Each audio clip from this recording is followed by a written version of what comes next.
ఇంకెన్నాళ్ళు రెంటింట్లో ఉంటాం? సొంత ఇంటి కలను నెరవేర్చుకుందాం. Suman TV biggest property expo October 18th, 19th HSCC Novotel Hyderabad. ఇప్పుడే ఫ్రీ ఎంట్రీ కోసం కాల్ చేయండి.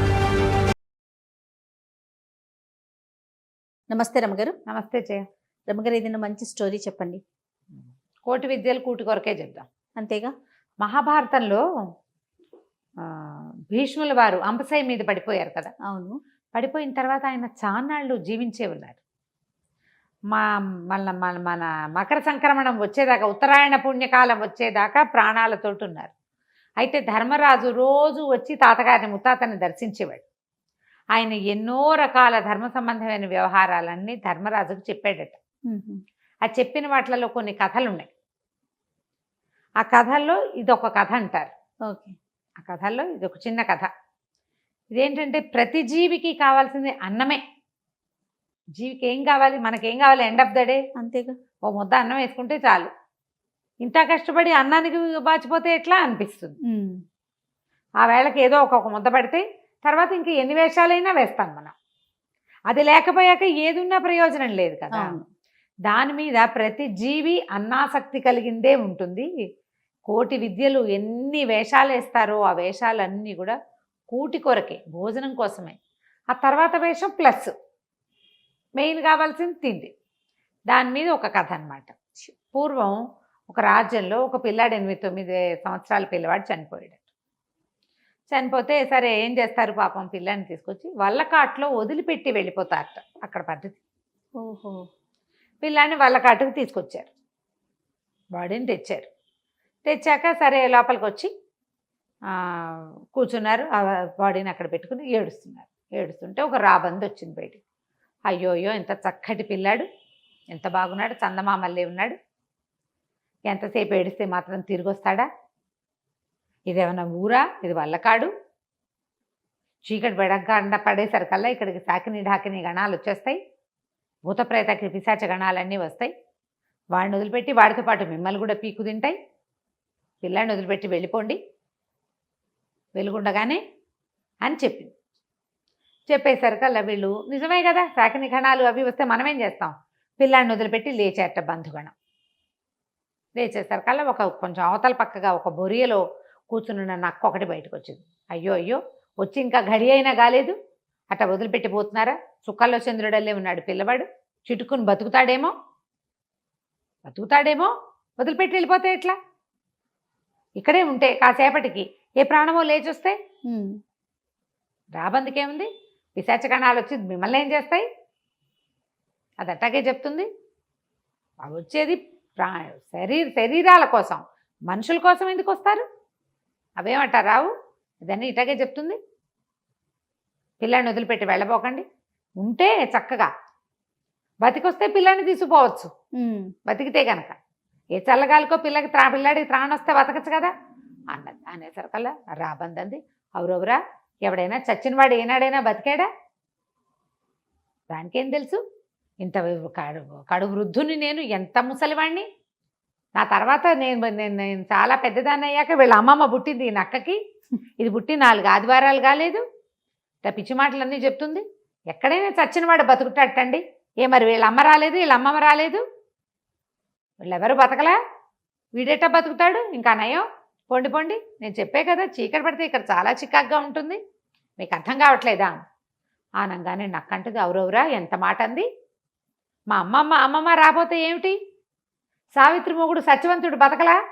సత్యనవాడిని బతికిచ్చాడు యమధర్మరాజు. అదే చూసాం, మనకు తెలుసు. అయిందా? చంద్రమతి కొడుకు హరిశ్చంద్రుడి కొడుకు లోహితాసుడు పాము గారి చచ్చిపోయాడు, అబ్బాయి బతకలా? అట్రటివాడే మీ పిల్లాడును. బ్రాహ్మణ బిడ్డ బతకేం చేస్తాడు? బతుకుతాడు వెళ్ళకండి. ఈ జనాలు అది పోపో అంటోందని లేస్తున్నారు, ఇది ఉండండి అంటుందంటే నుంచుంటున్నారు. అర్థం కావటంలా వాళ్ళకి ఏం చెయ్యాలో ఊహ రావటంలా. వాళ్ళు దుఃఖంలో ఉన్నారు కదా. ఈ 9-10 సంవత్సరాల పిల్లాడు ఇంటి దగ్గర తల్లి, అమ్మమ్మ, ముత్త తల్లి ఏడ్చి చచ్చిపోతూ ఉంటారు. ఇక్కడి నుంచి వెళ్ళాలి, పొద్దున్న నుంచి తిండి లేదు, సహజం కదా. ఒక గంగలో మునిగెళ్ళటమో ఏదో చెయ్యాలి, ఇళ్ళకెళ్ళాలి, ఎవరిళ్ళకి వాళ్ళు చేరాలి, ఇంటి దగ్గర భోజనాలు ఏర్పాట్లు ఏవో ఉంటాయి. పాపం వాళ్ళు గింజుకుంటున్నారు, ఏం చేయాలో తెలియటల్లా. అదేమో అరిచరిచి కేకలు పెడుతుంది, పోండి పోండి పోండి అని. లేస్తున్నారు 2 అడుగులు. పిల్లాడు బంగారం లాంటి బిడ్డ అనగానే ప్రాణం పెరపెరలాడిపోతుంది, మళ్ళీ నుంచుంటున్నారు. ఇంతకీ వీళ్ళ గోల ఏమిటి? వీటి గోల రాబందుకి చీకటి పడ్డాక ఫుడ్ కుదరదు. చీకటి పడంగానే అన్ని పక్షుల్లాగానే అది ఎగిరిపోవాలి. ఈ పిల్లాడిని ఇక్కడ వదిలిపెట్టి వెళ్ళిపోయారంటే హాయిగా పిక్కుని తినేసేయచ్చు. నక్క గోల ఏమిటి? చీకటి పడితే రాబంది వెళ్ళిపోతుంది. గోతికాడ నక్క అంటారు. అది కాచుకుని కూర్చుని ఉంటుంది, శుభ్రంగా తను తినేయచ్చు. వెలుగుండగా గనక వాళ్ళు వెళ్ళిపోయారా రాబంది వచ్చేస్తుంది ఇక్కడికి. దాని ఫ్రెండ్స్ కూడా 2-3 వస్తారు. ఎముకలు కూడా మిగల్చవు. దాని ఆహారం గోల దానికి, దీని ఆహారం గోల దీనికి. అక్కడి నుంచి చుట్టాలు పక్కాలు అందరూ మొహాలు చూసుకున్నారు. ఒరే నాయన ఏదో చెప్తోంది కదా, బతికొస్తాడేమో, శివప్రార్థన చేద్దామని వందే శంభం ఉమాపతిం సురగురం అని శ్లోకాలు చదవటం మొదలుపెట్టారు.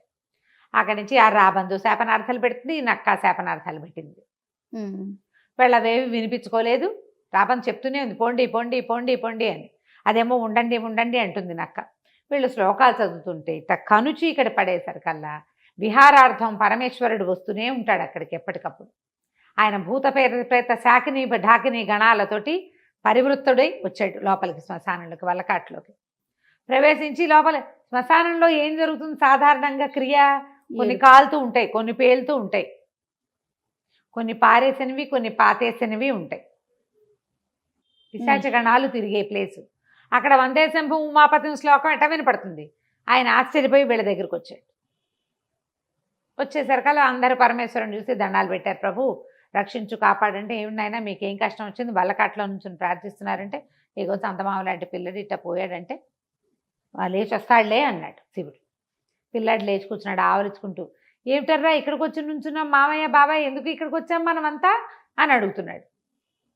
అడుగుతుంటే ఆశ్చర్యపోయారు. బతికేశాడు పిల్లాడు. హోస్ని రాబని చెప్పింది నిజమే అయింది అనుకున్నారు. అక్కడి నుంచి నక్క తిట్టడం మొదలుపెట్టింది శివుడిని. ఎందుకు వచ్చావయ్యా నువ్వు మా ప్రాణం తీయటానికి అని.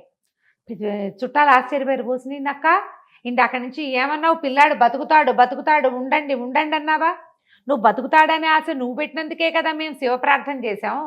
ఆయన దిగొచ్చి వరం ఇచ్చి పిల్లాడిని బతికిచ్చాడు, ఇప్పుడు తిడతావేమిటంటే గట్టిగా అరిచింది నక్క. మీ పిల్లాడి కోసం చెప్పానా? నా తిండి కోసం చెప్పాను కానీ ఆహారం కోసం చెప్పుకున్నాను. మీ పిల్లాడు ఎందుకు, మీరెందుకు? నా పొట్టకూటికి కానప్పుడు ఎవరు మాత్రం మనకెందుకు, మన తిండికి కాకపోతే అనగానే రాబందంది, మహానుభావ బతికిచ్చావు, పోన్లే నక్క నోట్లో కరక్కాయ పడింది, బతికిస్తే బతికిచ్చావులే అన్నది. అనేసరికల్ శివుడు ఏమిటి మీ తగాదా అని కనుక్కున్నాడు.